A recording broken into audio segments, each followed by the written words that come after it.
MTV News asked us to explain why there isn't a Men's History Month. Well, imagine my shock. MTV is using International Women's Day and Women's History Month as an excuse to shit on men. Because if there's one thing important to do during Women's History Month, it's talk about men. Because we just got it so damn good. 5 times the suicide rate, 11 times the workplace death rate, 3 times the homelessness rate, 99.9% of combat deaths, all while being lectured that masculinity is something to be ashamed of. Gentlemen, we think you're great.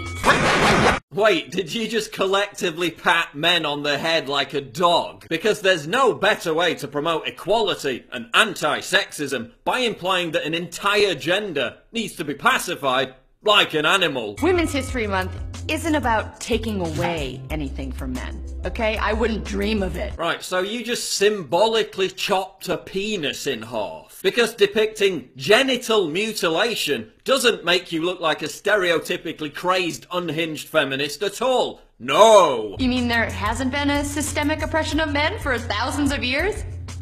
Oh, that's right, it's women. Well, actually, the only systemic oppression of women for 1,000 years has occurred in the Islamic world. But you daren't talk about that because it can't be blamed on the mythical white Western patriarchy. The women in those countries do actually have their genitals mutilated, but you're too busy whining about the gender pay gap to draw any attention to it. There's still institutionalized sexism that prevents us from achieving or even earning the same amount as a man. Yeah, I don't think you got the memo. The gender pay gap is a myth. It doesn't account for men working longer hours or in higher paid professions. Get it, herp derps? It's like we celebrate so many dudes that we're running out of dudes to celebrate. Say the same people who celebrated giving a man the Woman of the Year award.